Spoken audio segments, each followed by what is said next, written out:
lamentable, un supuesto asalto que termina con 3 personas muertas, incluso el dueño de casa, producto de una balacera. Efectivamente, Francisco, ¿cómo se explica esta situación? Porque surgieron de inmediato distintas versiones que la familia de los dueños de casa desmienten tajantemente. Claro, hay que entender que el lesionado en esta balacera es el hijo del dueño de casa. ¿Ya? Entonces, la primera información que se relata es por un asalto. En este caso, la investigación preliminar va a ir por ese punto. O sea, investigar la acción criminodinámica respecto a por qué llegan a estas 3 o 4 personas hasta altas horas de la noche, se enfrentan. Y están armados, ¿ah? Es que ese es el punto. Si se ¿Estaban esperando respuesta? Probablemente puede ser, pero... O sea, que pareciera que iban a la pelea. No hay que confundir el tema ni mezclarlo con que la familia, entre comillas, se podría dedicar al narcotráfico o a algún acto de carácter ilícito.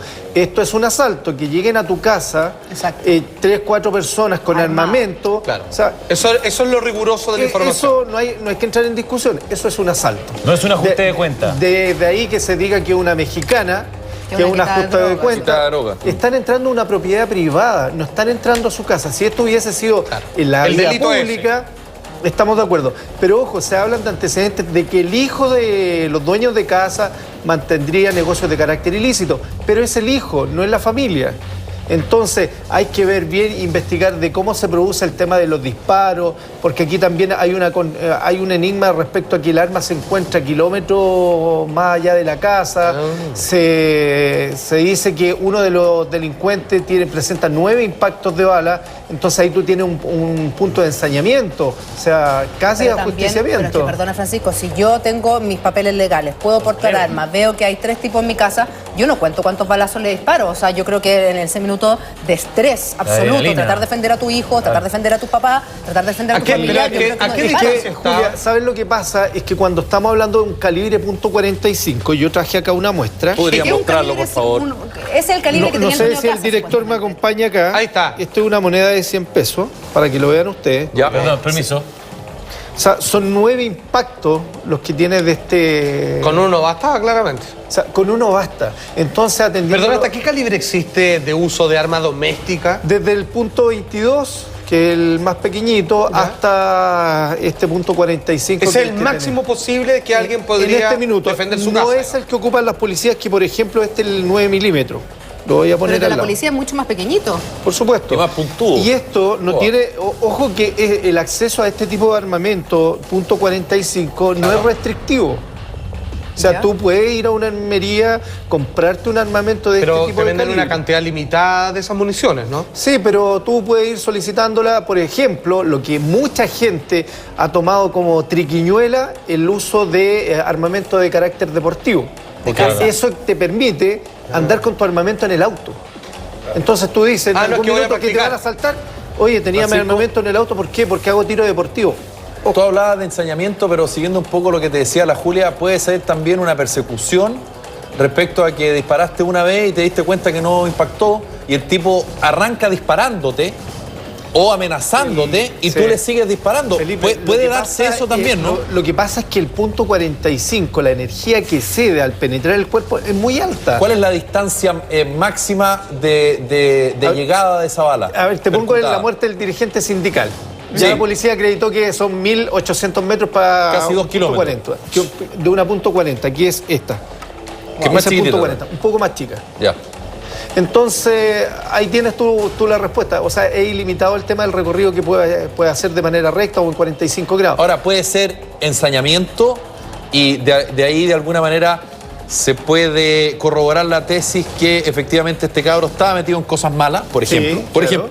O al revés, que como el tipo no sabía manejar bien el arma, no sabía exactamente a qué distancia podía llegar y le empezó a disparar nomás. Sí, claro. ¿O no? Puede ser, pregunto, puede ser. Puede ser, porque pero...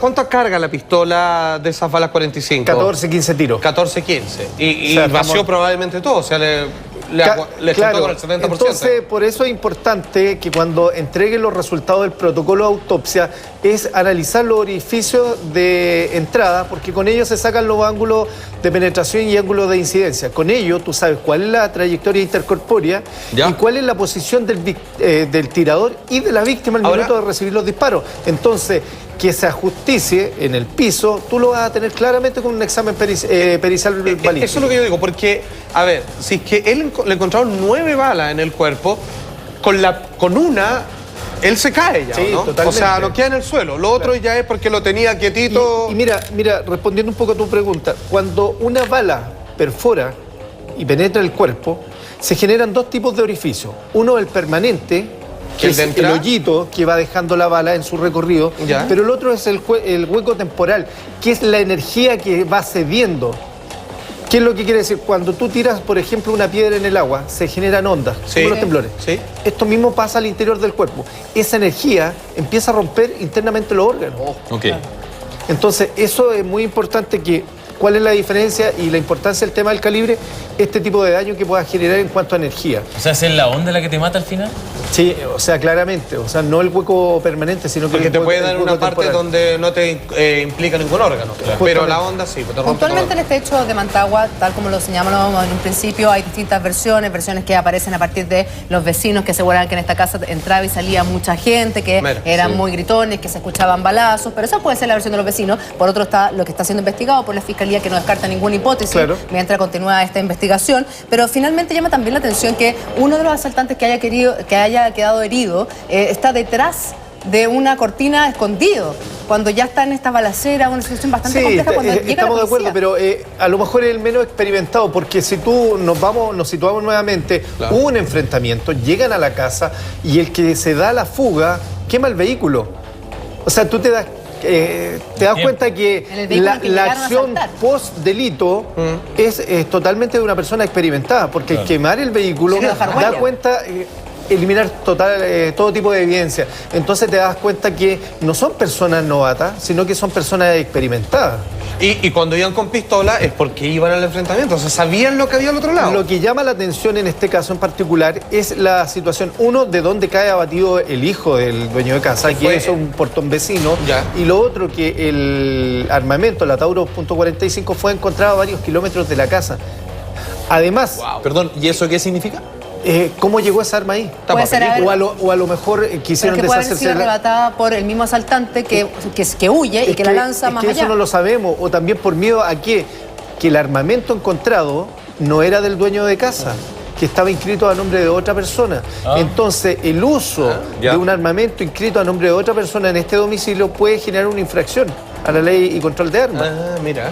O sea, es un punto a estudiar de la fiscalización, sobre todo en ese sector, que pareciera que irían todos armados. O sea, en este caso, para este tipo de parcelas y para las muchas que hay en el sector costero, es bueno y es importante que los órganos policiales generen algún tipo de empadronamiento para saber cuántas personas tienen armamento, si están realmente inscritas. Se habla también de una banda que estaría atacando a distintas casas en el sector de Quintero y de que ya la policía los tenía más o menos identificados, que sería esta banda supuestamente. O sea, dentro de la investigación está esa arista también. Claro, el tema es que cuando uno dice, no, las policías lo tenían más o menos identificado, entonces actúen de manera preventiva y no de manera reactiva. O sea, cuando uno maneja información es para generar digamos, temáticas de carácter preventivo y evitar estos hechos de sangre que nuevamente colateralmente podrían afectar a vecinos, porque aquí te das cuenta que hubo 9 o 12 disparos, con 20 grandes disparos. ventanales, digamos, la bala se puede colar en cualquier parte. Y afortunadamente esto fue de noche, porque si es de día puede dar alguna otra persona. Bueno, ahora, Francisco,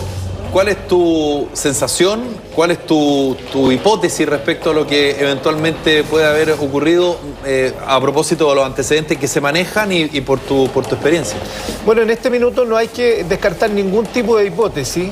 Lo que sí es importante es hacer un llamado a la gente que tiene armamento en sus casas, que no porque vayan a un polígono de tiro lo hacen expertos tiradores. Claro. ¿Por qué? Porque cuando la gente va a un polígono, dispara a objetivos estáticos y no dinámicos. Y con fono, así para... Otro, claro, lo que dice Juan Andrés es que les ponen fono y les ponen antiparras para evitar cualquier tipo de daño. Claro. Entonces la persona... reduce el efecto de realidad. La persona va a aprender a disparar un arma, pero no va a poder realizar un ejercicio de análisis crítico de la situación. Entonces, cuando sienta por primera vez el disparo de un arma, puede que se llegue hasta asustar. Claro. ¿Por qué? Porque el sonido real de un arma nunca lo escuchó. Ahora no debe ser fácil dispararle a alguien, ¿eh? Por mucho que uno tenga un entrenamiento y una decisión donde se te viene el mundo encima, ¿no? Pegarle un balazo a una persona. Y por eso también el llamado a la gente que cuando vengan estos menores a asaltar sus casas, mesura, porque vienen drogados, vienen influenciados un poco por estos programas de televisión que muestran llegar y matar a diestra y siniestra sin ningún tipo de consecuencias. Y además que los menores de edad se conocen la ley respecto al tipo de responsabilidad que puedan tener.